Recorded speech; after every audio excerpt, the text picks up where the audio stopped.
Good morning or afternoon or well, it's afternoon. Why am I saying this? You can actually tell when I recorded these by whether I say good morning or afternoon or evening. Anyway, I just kind of screwed up my intro there. Anyway, good morning everyone. My name is Benjamin, and today I wanted to cover another step in how to forecast elections for those who are trying to learn or just want to try and make their predictions better from a mathematical and statistical standpoint and make them a little less subjective. Now, that's not to say you're ever going to 100% lose subjectivity,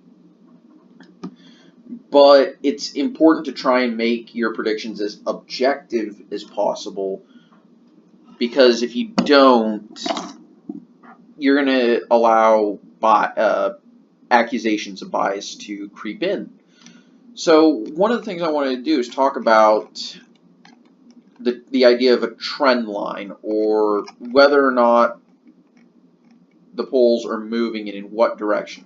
So currently Emerson hasn't polled a state more than once, but they've polled the national election a few times in the general so far, right? And the way to create a trend line is you take the average of a poll. You take a poll, and then you find the same pollster at a later date. So, for example, in this case, Emerson has, give me just a second, I lost my tab that had the actual math for this.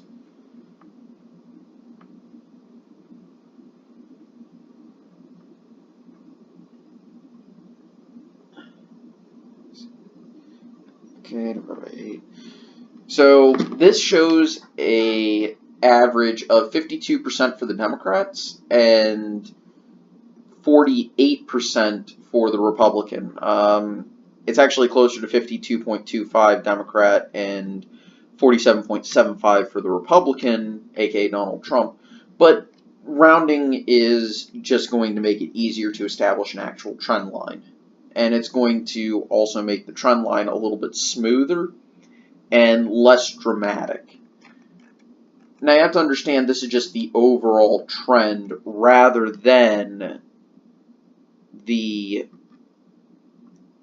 what the actual movement is, because you have to factor in the fact that there is a margin of error. Sometimes results will fall well outside of that margin of error. That's why you have statistical analysis tools like standard deviations, confidence intervals, stuff like that. So the next poll shows that it should be basically dead even. It's 5, okay. And we can move that to 48.5 to 41.5, meaning that, yeah, there has been a little bit of movement, about a half point, actually a full point movement in favor of Trump. Okay, and that was between, let's find the previous one, February and mid-March, mid-February to mid-March. That's about a point movement in a month, which, of course, if you were to take that and extend it all the way, you'd have Trump winning by a landslide. Obviously, that's not going to happen, and if you take the mid-April poll, you're going to wind up finding that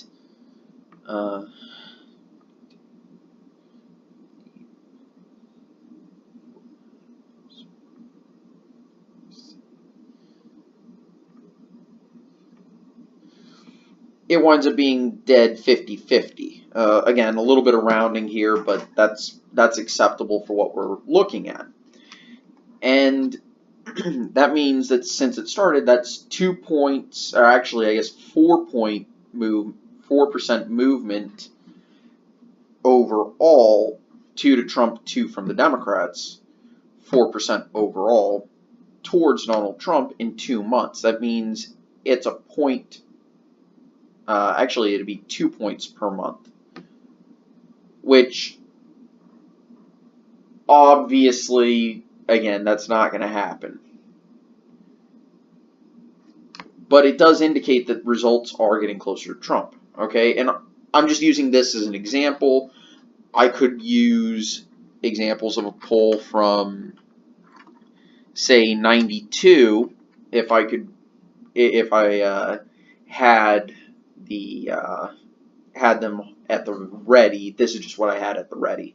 If I had them at the ready, I would be able to create a trend line that I could use to showcase that, yeah, Bill Clinton probably would win if I used the trend line and I used it properly. And the way you use a trend line is you establish what the straight trend line shows, which is going to be way, way off. But you can use it to say, okay, this person has momentum. And then you can use polls to show whether or not that momentum is slowing, whether it's gaining. You can use that trend to show that, in general, over the long run, this candidate, candidate X, is either gaining or losing ground in polling.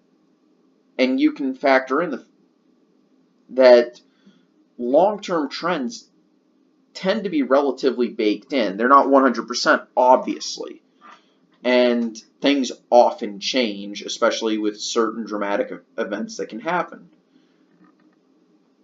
But it should be noted that it's hard to change a trend the longer that trend exists.